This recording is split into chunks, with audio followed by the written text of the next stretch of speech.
obviously he's saying that in evangelical Christianity, there are ideas that seem harmful. Now, he says that are inherently harmful. Complementarianism, the notion that men and women have equal value but complementary but different roles in the church and perhaps in the family. He sees things like this as inherently harmful. If they are inherently harmful, even if you were right about that, it's still true that the ideas seem harmful, right? Well, the question is, okay, we've got ideas that seem harmful. Are they really harmful? The idea of hell seems terrifying and traumatic and tyrannical to some people, some atheists who have tried to recover from, to use their language, evangelical Christianity and what was taught about hell. And it's terrifying and traumatic and tyrannical, the way that preachers talk about it. And so I can grant you to a certain degree that some of what is discussed may be terrifying and it may be traumatic. But whether it's tyrannical or not depends on whether it is true or not. There's a good alliteration for you there. But think about it this way. Let's think about someone who has been smoking cigarettes for a long, long time, for a couple of decades perhaps. And this man goes to his doctor, and his doctor sits him down and says, listen, I've got some terrifying and traumatic news for you. It seems that you're experiencing, I see strong indication of lung cancer. And this may mean changes for the rest of your life. It may be changes about the length of your life. And we need to start treatment immediately. Now, that individual could look at the doctor and say, that is terrifying. And obviously it is. And it's traumatic. And it obviously is. But is the doctor doing something tyrannical? No, if it's true, the doctor is actually trying to tell the man something helpful that is going to result in more life for him. And I think that this may be the case with certain doctrines that are being taught in evangelical churches. Obviously, there are some things that are being taught that are or pressed to a degree that might be tyrannical, depending on what the doctrine is, but and harmful, to use his language. But the question is, what is being taught? It's not about whether it's terrifying or traumatic. It's about, is it true or not? And if it's true, then like the person who has lung cancer, running away from that and say that the cigarette smoker leaves that doctor and says, well, I'm just not going to go to that doctor or any doctor anymore. Maybe I'll go to some other kind of, non-credentialed, sort of holistic medicine or something. I'm not going back to those medical doctors because those people, what they're telling me seems so harmful to me. It's so traumatic. It's so hurtful that I don't really even need to think about whether it's true or not. I just need to get out of that situation. Well, obviously that's not a good move. So whether it's true is actually very important. And so what we need to do is, if something seems harmful, it might be harmful. It might not be harmful. It might be scary, but true. Okay, so he says that his youth pastor and presumably pastors in general and people like that are okay with you asking questions just so long as all said and done, you recognize the answer, right, that they give you is the correct one.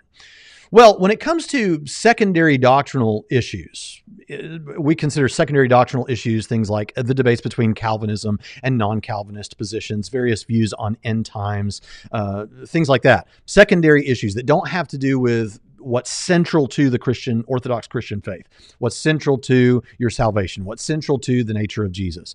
But those secondary issues like those that Christians can have in-house debates about, questions are fine. And I think questioning is fine, and landing on a position other than what the church presents as their official view on that thing is also fine. I know that churches are not all okay with that. And to that extent, I agree with him, as I think Sean agrees with him. I think that's perfect. It should be perfectly acceptable to have those questions and to even maintain a posture of questioning, because you don't really know and you're digging that out and you're going to continue that for years to come. I think that is fine.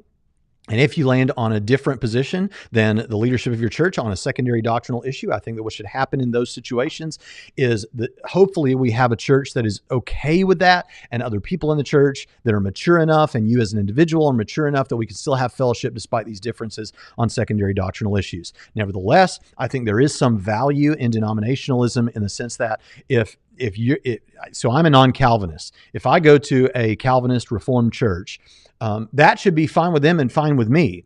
But the moment that it comes to the place where I'm actually causing division because I can't help but make this my personal issue that I've got to die on, the hill I'm going to die on, well, it would actually be better for me to probably find a church that has a perspective on that secondary doctrinal issue that's closer to mine so that I don't cause division in that church. But in general, I think that individuals in the church and the church itself should be okay with differences of opinion on these secondary doctrinal issues, and certainly questioning these secondary issues. Now, but when it comes to these fundamentals of the faith, he says it himself in one point in the original video, that these handful of things that just are beyond, you've got to accept the answer we're giving you on these things.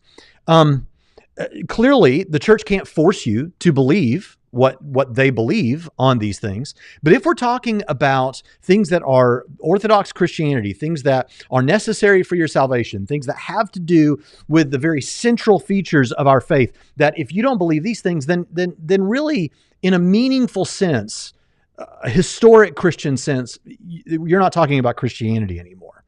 Well, there, I think it actually does make sense for the Christian leadership there, the church leadership, to say, listen, we believe this to be true, and we're going to lovingly discuss this with you, and we're not upset with you. We love to talk about these things, but this is so important. We're not willing to budge on this, and we think you should hold this position, because not to do that is dangerous. This comes back again to the question of the seriousness of this. If a doctor told you that about a condition, you would consider that to be good advice, and you would say, I'm glad he gave me an urgency about this, because this is a very serious and important issue. I'm not going to argue too much about it. I may have questions. I may challenge his position. I may do other research, but I appreciate that he's being straightforward, that he's not going to budge on this, and this is important enough that he thinks I should hold his view. When we come to spirituality, when we come to Christianity, why do we think about that differently?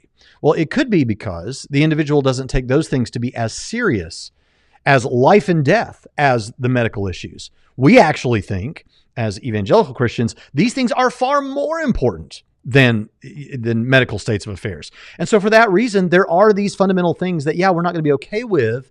Okay with, obviously, you can believe whatever you want, but we're going to try to convince you of this position. And if part of your continually questioning that is causing a stumbling block for other people in the church, if you're talking about this with them in a way that is meant to produce doubt in them about this, and we may have some young Christians there, then we're obviously going to want to address that in some way. We're going to want to be a part of that conversation. So I agree that questions and questioning should be okay, and landing on other positions is not something that should disturb us too awfully much if we're talking about secondary doctrinal issues. But when it comes to these very important fundamentals of the faith, then don't expect church leaders to be happy to discover that you're holding a different view on the bodily resurrection of Jesus or the divinity of Christ, and expect them to challenge this and be very concerned that you're holding those views. And in that sense, not be okay with it because they think it's very, very dangerous. Just as you might not be okay with someone you really care about going on, and by the way, he said he likes analogies. I'm making an analogy, so don't read too much into it.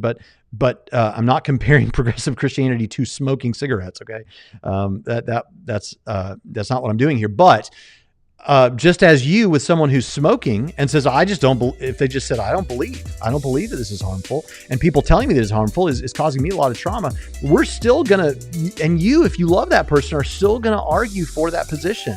You're not gonna, in that sense, be okay with their continuing in that activity and that belief because you care about them. And I think when you look at it that way, it makes so much more sense of these things.